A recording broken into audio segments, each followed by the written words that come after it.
ایک بدو آئے، ایک صحابی ہے، یا رسول اللہ میرا باپ میرے مال کو خرچ کر دیتا ہے، مجھ سے پوچھتا نہیں ہے۔ تو آپ نے کہا بلاؤ اسے۔ ان کو جب بلایا گیا تو اس نے پوچھا کیوں بلا رہے ہیں؟ کہ تیرے بیٹے نے شکایت کی۔ تو ان کو اتنا دکھ ہوا، انہوں نے چند اشعار پڑھے دلی دل میں، زبان پہ نہیں دلی دل میں، اور مجلس میں آ گئے۔ جب پہنچے دربار رسالت تو جبریل آئے ہوئے، یا رسول اللہ اللہ تعالیٰ کہہ رہے ہیں اس کا مسئلہ بعد میں سنیں، اس سے کہیں وہ شعر سنا جو تو نے بیٹے کے گلے میں کہے ہیں، اور اب تیری زبان سے ادا نہیں ہوئے پر تیرے اللہ نے سنے۔ تو آپ نے اس سے فرمایا اچھا بھائی تیری گل تو میں بعد سنوں گا، تو پہلے میں نے شعر سنا۔ انہوں نے کہا اشہد انک رسول اللہ، میں گواہی دیتا ہوں آپ اللہ کے رسول ہیں۔ یا رسول اللہ میں نے دکھ میں چند اشعار زبان سے نہیں دل ہی دل میں دہرائے تھے، اور آپ کے رب نے عرشوں پہ سنا، واقعی آپ کا رب بھی سچا اور آپ بھی سچے۔ آپ نے کہا کیا کہا تھا؟ کہ غدوت مولودا ومنتک یافعا تعل بما اجنی علیک وتنہل وإذا ذاقتک بالسقم لم ابت لسقمک الا ساہرا اتململ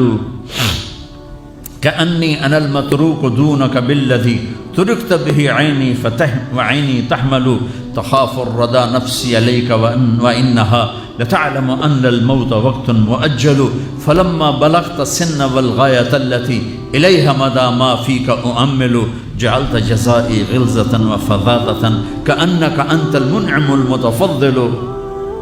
فإن لم تروا حق أبوبتي فعلت كما الجار المجاور يفعل۔ میرے نبی کے ٹپ ٹپ آنسو۔ کہا میرے بیٹے جس دن تو پیدا ہوا ہم نے اس دن اپنی ذات کے لیے جینا چھوڑ دیا، ہم نے تیرے لیے زندگی کا سفر شروع کیا، تجھے ٹھنڈی چھاؤں میں بٹھانے کے لیے گرم ہواؤں سے لڑا، تمہیں ٹھنڈی ہواؤں سے بچانے کے لیے برفانی راتوں میں کام کیا، تیری ایک مسکراہٹ دیکھنے کے لیے ساری ساری رات تڑپا، ساری ساری رات اپنے آپ کو کوہلو کے بیل کی طرح اپنی ساری جوانی کا رس نچوڑ کے تیری ہڈیوں میں ڈال دیا۔ میں بوڑھا ہوتا گیا، تو پروان چڑھتا گیا، میری کمر جھک گئی، تیری کمر اٹھ گئی، میری ٹانگوں سے جان نکل گئی، تیری ٹانگیں مضبوط ہو گئیں، میرے ہاتھ کانپنے لگے، تیرے ہاتھ مضبوط ہوئے، میں لڑکھڑانے لگا، تو اترانے لگا، تو مجھے خیال آیا کہ جیسے میں اس کے لیے دھکے کھاتا تھا، اس کی زندگی کی دعائیں مانگتا تھا، اس کے لیے تڑپتا تھا، چلو آج میرا یہ سہارا بنے گا۔ لیکن جب تجھ میں جوانی کی لہر دوڑی اور مجھے بڑھاپے نے کھا لیا، جب جوانی میں تجھ میں رنگ بھرا اور بڑھاپے نے میرے رنگ چھین لیے، جب جوانی نے تجھے سیدھا کیا، بڑھاپے نے مجھے ٹیڑھا کر دیا، کمر جھکا دی، تو ایک دم تو مجھے ایسے گھور کے دیکھنے لگا، تیری آنکھیں ماتھے پہ چڑھ گئیں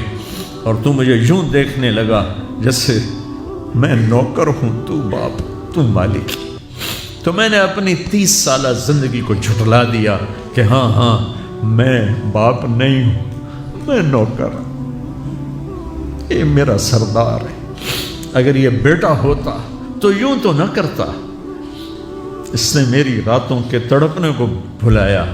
میرے گرمی سردی سے لڑنے کو بھلایا، کولو کے بیل کی طرح میرے چکر کاٹنے کو بھلایا، اپنی خوشیوں کو دفن کر دیا اپنے سینے میں،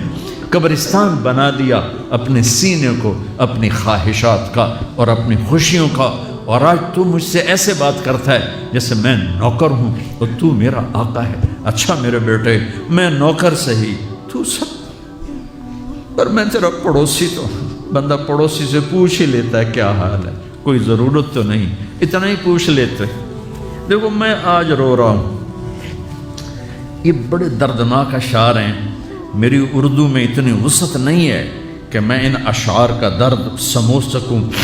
اردو کے الفاظ میں، لیکن اتنا بتاتا ہوں کہ میرے نبی روتے روتے ہچکی لگی، اتنا روئے، اور آپ نے اس بچے کے گریبان کو یہاں سے پکڑ کر دفع ہو جا، میری نظروں سے دور ہو جا، انت و مالک لابی، تیرا سب کچھ تیرے باپ کا ہے، یہی باپ آج تمہارے ہاتھوں ذلیل ہو رہے ہیں۔